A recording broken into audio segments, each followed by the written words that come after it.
वाला, और जैसन है वैसने है, हमको कोई बनावट वगैरह नहीं है यहाँ पे। कभी भी आप मेरी बातों को भी देखेंगे ना तो भाषा में जो बिहारी टोन आता है वो आ जाता है। तो कुछ लोग हमसे कहते हैं कि सर आपके बोलने में भी नहीं, हिंदी भाषा में भी बिहारी टोन आ जाता है। हम कहेंगे अगर बिहारी हो के बिहारी टोन ना आए तो फिर आए कौन चीज।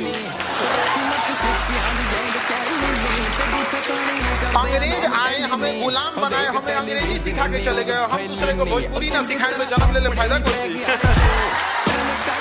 युवा लोग जो है अपनी शक्ति का उपयोग किए, पढ़ाई लिखाई के प्रति प्रेरित रहिए। देखिए एक समय आएगा ना, समय के बाद कुछ चीजें जो होती हैं अगर समय बीत जाएगा तो उसको आप दोबारा नहीं संभाल पाइएगा। अभी के समय में ना मैनेजमेंट किस तरह से करना है, टाइम मैनेजमेंट, आपको फैमिली को भी ध्यान देना है, पढ़ाई को भी ध्यान देना है, समाज भी ध्यान देना है, अपने फ्यूचर के लिए भी प्रेरित रहना है। क्योंकि एक समय जब ऐसा आएगा ना, जब आपके ऊपर जिम्मेदारियां आएंगी तो फिर आपको समझ में आएगा कि जो समय हम गंवा दिए वो दोबारा लौट के नहीं आ सकता। समय, टेक्नोलॉजी और पैसा, इस सब चीज से हमेशा संयम बना के चलना चाहिए। अगर हम टेक्नोलॉजी को छोड़ दें तो फिर बर्बाद हो जाएंगे यहाँ पर।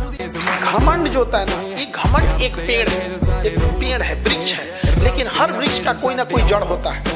उसी तरह घमंड रूपी पेड़ का जो जड़ होता है वो होता है गुस्सा। गुस्सा होता है क्रोध। जब तक क्रोधित ना होंगे तब तक घमंड वाली भाषा ही नहीं निकलेगी। आराम से कहेंगे क्या, आओ तुम्हें औकात दिखाते हैं, नहीं कहेंगे, पहले गुस्सियाएंगे। तो हमरा ऐसे बोला रे, ऐसे बोला, पहले गुस्सियाएंगे, अब वो लगा दिए आप जड़, अब उस पे घमंड रूपी पेड़ निकलेगा।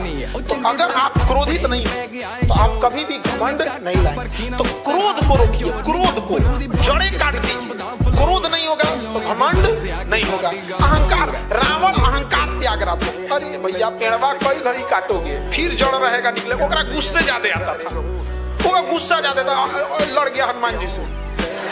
हमेशा हारी हुई बाजी खेला क्योंकि हुनर ऐसा होना चाहिए कि हारी हुई बाजी पलट सके। जब जीत पक्की हो तो युद्ध कोई भी लड़ सकता है।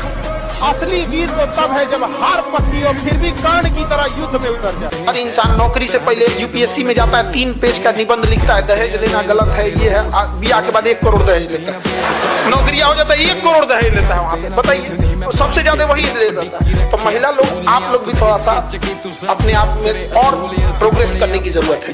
देखिए सबके जीवन में कठिनाई आई, सड़क के पत्थर हर जगह रहे, लेकिन याद रखिए आपका कदम वही रोकेगा जो कंकड़ पत्थर आपके अपने जूते में चला गया है। वो छोटा पत्थर ही आपको आगे नहीं बढ़ने देगा। सड़क के पत्थर कभी रास्ता नहीं रोक पाते हैं।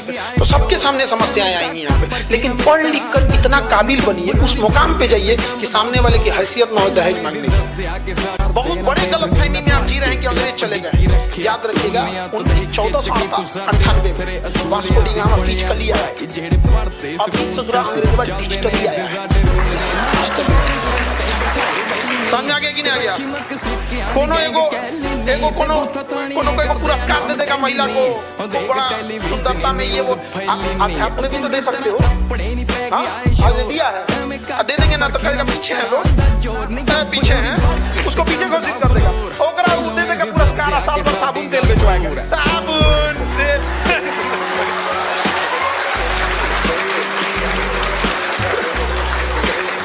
हम लोगों को किस तरह से ढकेला जा रहा है पीछे ना, ये हम लोग समझेंगे। आप समझ आगे कि नहीं आ गया?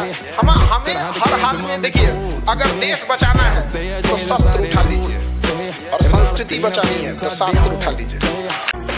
आप माँ बाप की प्रॉब्लम समझिए, आप समझ नहीं पाती। देखिए एक किसी के यहाँ एक गेहूं और किसी के पास कोई फल रखा हुआ है, 2 व्यापारी है, एक गेहूं रखा है, एक फल रखा है। फल वाले को टेंशन होता है कि एक लेट हो जाएगा तो मेरा वैल्यू खत्म हो जाएगा, मेरा वैल्यू खत्म हो जाएगा, और गेहूं वाले को है 1 महीना बाद ही जाएगा। तो समाज ना 2 तरह से देखता है पुरुषों को, कहता है बूढ़े हो जाएगा तो क्या दिक्कत है,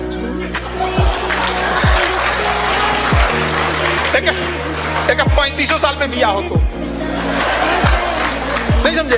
और आप लोग को सोचता है कि 20-22 हुई उसको बोझ समझने लगता है। तो माँ बाप को बात देखिए, माँ बाप भी समाज से लड़ते हैं। एक बार घर जाइएगा तो अगर आपके माँ बाप पटना भेजे हैं पढ़ने ना, तो पिताजी से कभी अकेले में बैठ के कहिएगा, पिताजी से आंख में आंख मिला के कि पिताजी भरोसा कीजिए, आप हमें पढ़ने भेजे हैं, कभी आपका सर नीचे नहीं होने देंगे।